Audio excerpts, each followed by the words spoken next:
Now, here's some great NLP tools for you. Now, I'm a pretty confident guy, but everybody can always use a little bit more confidence, especially when it comes to strange situations that we haven't been put in before, and we just need that extra little boost. I need it, you need it, and we may be able to share some of these techniques with other people so that they can feel more confident. So, how do you build self-confidence?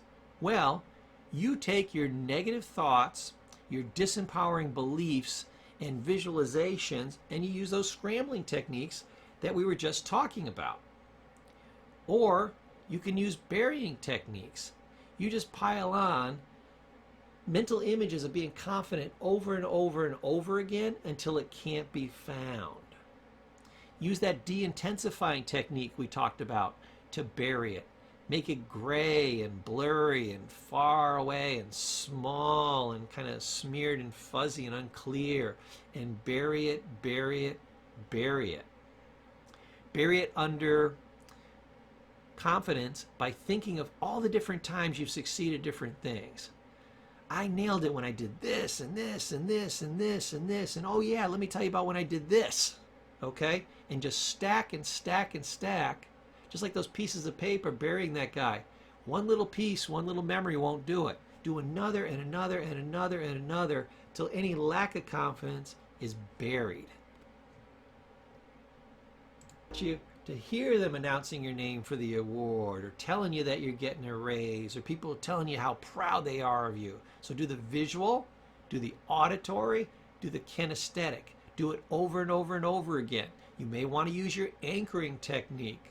Absolutely, you want to use the anchoring technique, because when you're there, when it's the hardest time to stay confident, use that anchor, and that will all well up within you, and all this prep work will make you more self-confidence.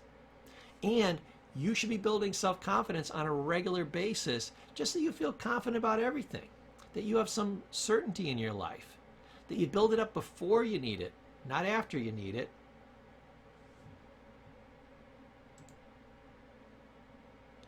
Now, write this down.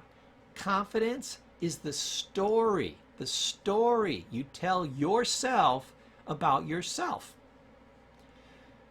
What is the story that an unconfident person tells them about themselves? Oh, I always screw up. I always do the wrong thing, say the wrong thing, do the wrong thing. My timing is bad. I always choke. Well, what does the confident person do? They do the exact same thing. They just tell a different story.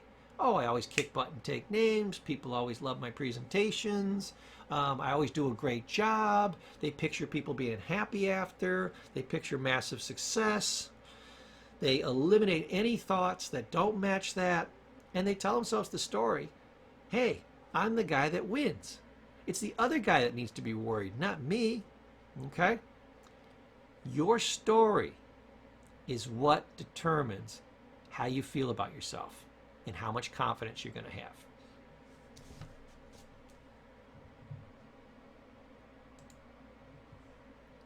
Now the next part is visualizing yourself succeeding. They call this skull practice. The Germans used it in the Olympics. They called it autogenics. Autogenics. It was simply visualizing something in your mind. The classic example is the karate guy. He's going to break the board in half with the side of his hand or his fist. What does he do? You'll see him making some trial attempts, coming at the board with his fist, but never hitting it. What is he doing? He's picturing his hand actually going through the other side. That he is totally self-confident. There is zero hesitation. He sees the board shattering, not his hand shattering the board. The board shattering, not the hand. Shatters, shatters, shatters. When he feels totally self-confident, boom, hand goes through. When he knows he can't possibly fail. That's skull practice. Gymnasts will do this. And I gave you this nice little example of somebody doing a backflip here. Okay? They're doing a rollover. What do?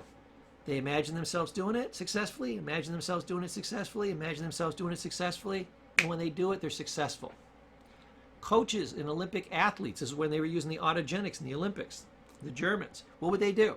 You will see somebody, when the camera pans over to the coach and the Olympian, one of two things will happen. The coach is always with them right before they go out because he's doing one of two things. He's coaching them, at which point you'll see them talking back and forth, Or the coach is sitting there and it looks like they're ignoring them.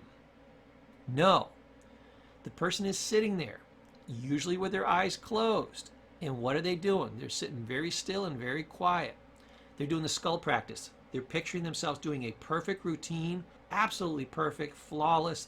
They remember the best routine they ever did, and they run it over in their mind, and then they do it again and again and again till their mind is flooded and it squeezes out anything else, and they can't imagine anything but perfection. And when they go out there and they stop thinking, the subconscious mind has now been trained to run that program, and it does. Bang, and they're instantly successful. They're massively successful. And if you do this, if you picture yourself doing well in any situation you want to do well in, you see yourself succeeding, you train like an Olympic athlete, you'll succeed like one too.